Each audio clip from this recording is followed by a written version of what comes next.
नमस्कार विद्यार्थ्यांनो, इंदिरा मराठी क्लासेसमध्ये तुमचं स्वागत आहे। तर आज आपण व्याकरणातील शब्दांच्या जाती हा भाग बघणार आहोत। शब्दांच्या जाती, शब्दांच्या जाती यालाच आपण काय म्हणतो? Types of word.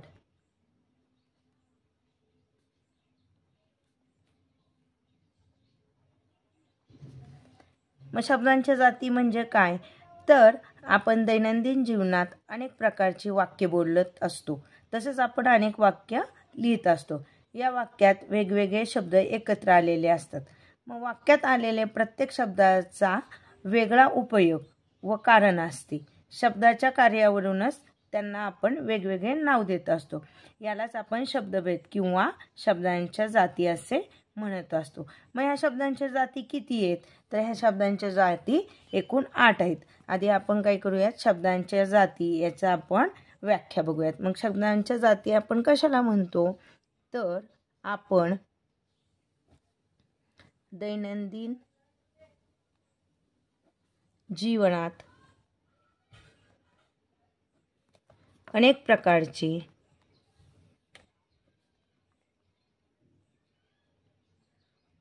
वाक्य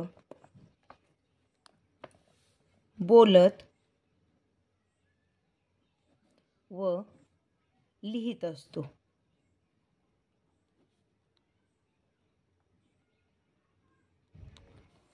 या वाक्यात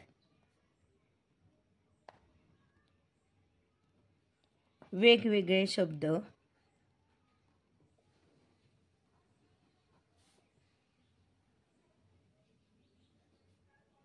एकत्र आलेले असतात।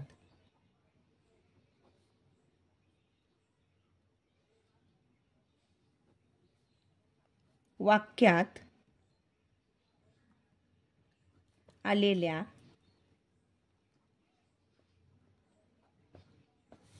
प्रत्येक शब्दाचा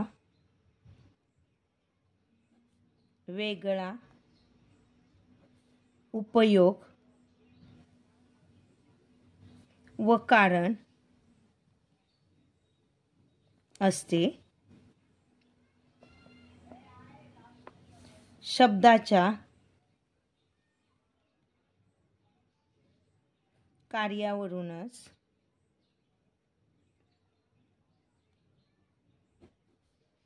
त्यांना वेगवेगळी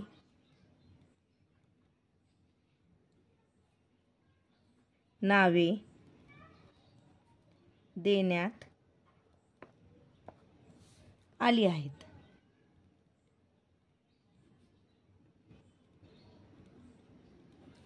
यालाच आपण व्याकरणात शब्दभेद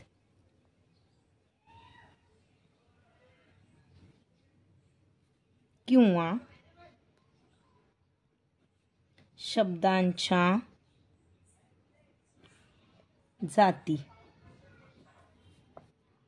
असे म्हणतात। यालाच विद्यार्थ्यांना आपण काय म्हणतो? शब्दांच्या जाती किंवा शब्दभेद। तर ह्या एकूण शब्दांच्या जाती किती आहेत? 8 आहेत। मग कोणत्या आहेत ह्या शब्दांच्या जाती? नाम, सर्वनाम, विशेषण, क्रियापद, क्रियाविशेषण, उभयान्वयी अव्यय, शब्दयोगी अव्यय, केवळ प्रयोगी अव्यय, हे 8 जाती शब्दांच्या आहेत। मग याच्यामध्ये नाम पहिली कोणते आहेत? आपण कोणत्या आहेत ते पाहूयात। पहिले नाम, त्यालाच आपण काय म्हणतो? नाउन। सर्वनाम, यालाच आपण काय म्हणतो? प्रोनाउन। विशेषण, याला आपण काय म्हणतो? ॲडजेक्टिव्ह। क्रियापद, याला आपण काय म्हणतो? वर्ब्स. क्रियाविशेषण,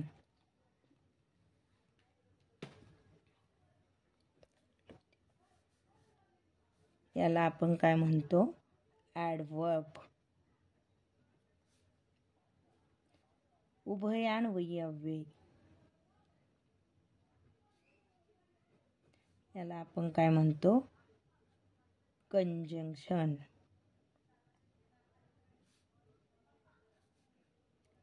शब्दयोगी अव्यय, यालाच आपण काय म्हणतो?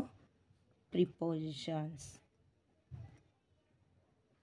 आणि 8वा शेवटचा केवल प्रयोगी अव्यय, याला आपण काय म्हणतो? इंटरजेक्शन. हे झाले शब्दांच्या प्रमुख 8 जाती. आता याच्यामध्ये पहिल्यांदा बघितलं तर पहिलं कोणतं आहे?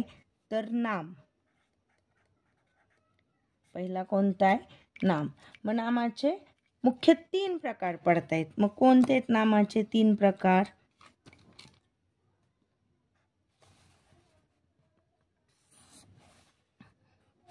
तर नामांचे आपण 3 प्रकार पाहणार आहोत. मग कोणते आहेत नामांचे 3 प्रकार? सामान्य नाम,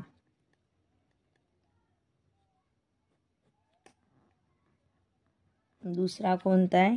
विशेष नाम,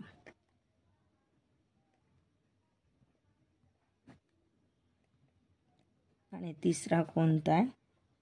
भाववाचक नाव.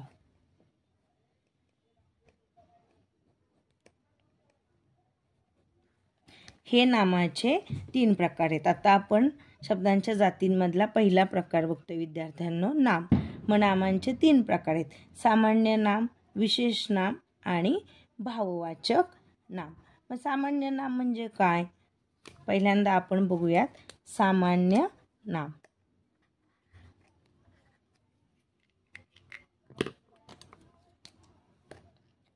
पहिला प्रकार कोणता आहे? सामान्य नाम. त्यालाच आपण काय म्हणणार आहे? Common noun. Common noun. मग सामान्य नाम याची डेफिनेशन बघूयात विद्यार्थ्यांनो. एकाच जातीच्या पदार्थातील समान गुणधर्मामुळे त्या वस्तूला जे सर्वसामान्य नाव दिले जाते त्यालाच आपण काय म्हणतो विद्यार्थ्यांनो? सामान्य नाम. म्हणजे जे नाव सामान्य असतं ते.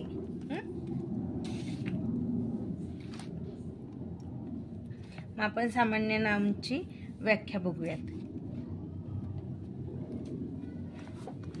एकाच जातीच्या पदार्थातील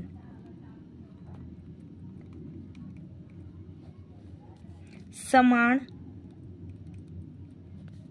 गुणधर्मामुळे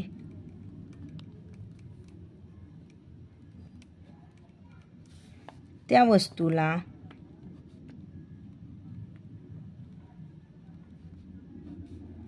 जे सर्वसामान्य नाव दिले जाते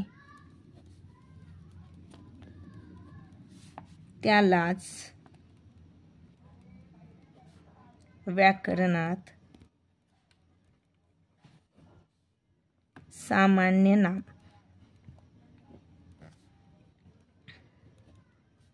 असे म्हणतात. त्यालाच विद्यार्थ्यांना काय म्हणतात?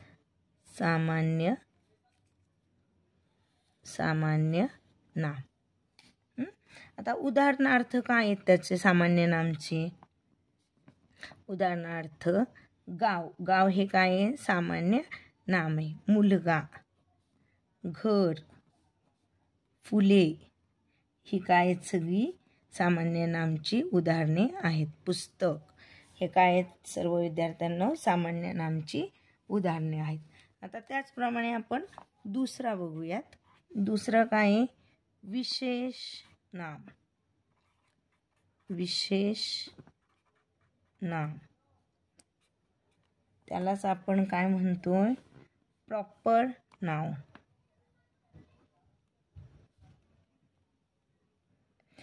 सामान्य नाम विशेष नाम. विशेष नामची व्याख्या काय आहे? कोणत्याही एका व्यक्ती, प्राणी, वस्तू अथवा स्थानाला आपण ज्या नावाने ओळखतो त्यालाच आपण काय म्हणतो? विशेष नाम. विशेष नामची व्याख्या काय आहे? कोणत्याही एका व्यक्ती, प्राणी, वस्तू अथवा स्थानाला आपण ज्या नावाने ओळखतो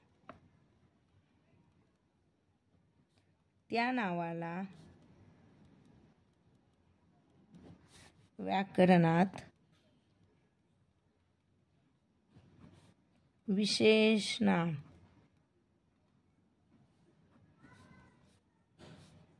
असे म्हणतात.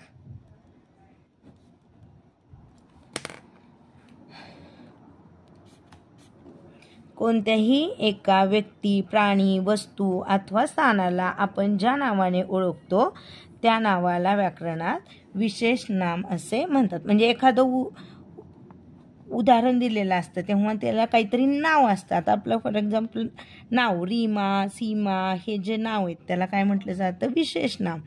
नाम रिया, राम, मुंबई हे काय आहेत? विशेष नाम आहेत. नुसते नाव आहेत का? नाही आहेत. मुंबई म्हटलं की आपल्याला मुंबईच आठवणार. गंगा, बकरी ही काय आहेत? सगळी विशेष नाम आहेत.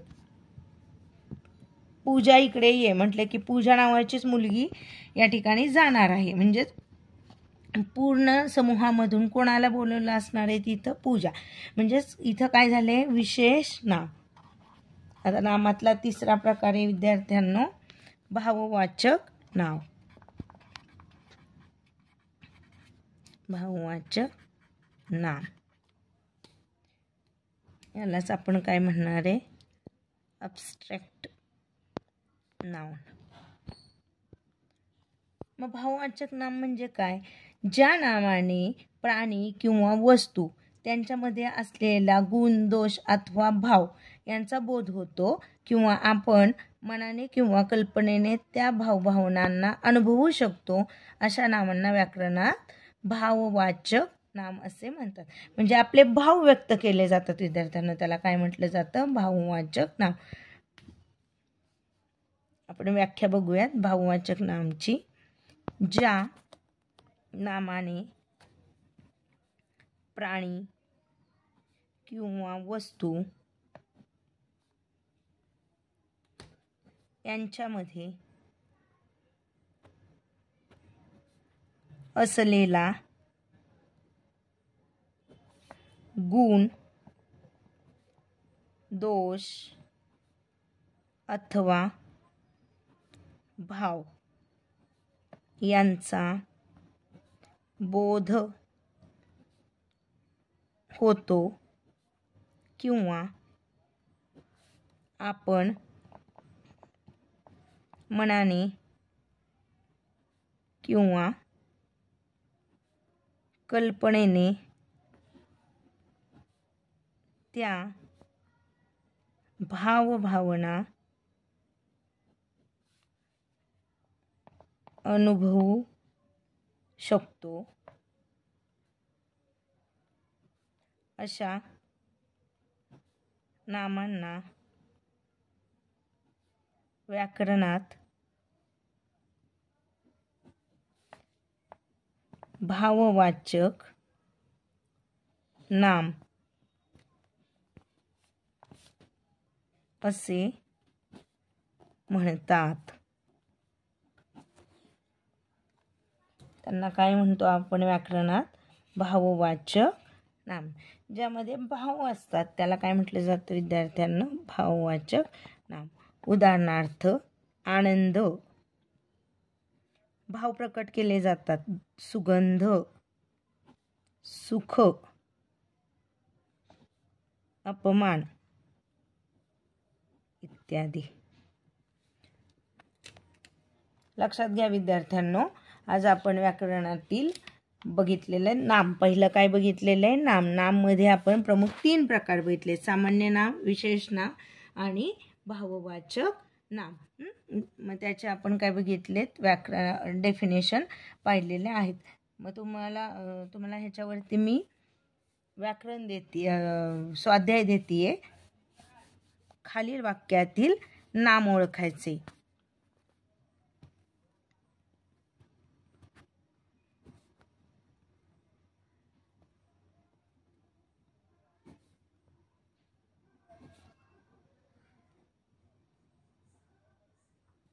नाम ओळखून लिहा.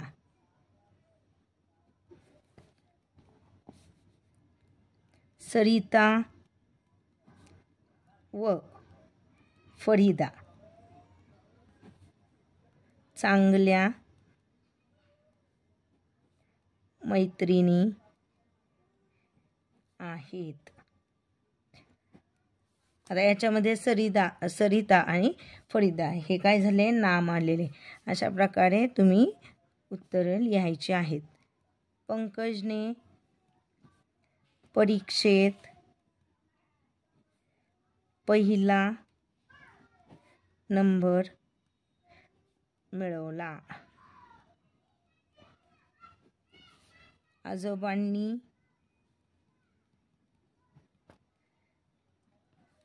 आपली छत्री शिवली.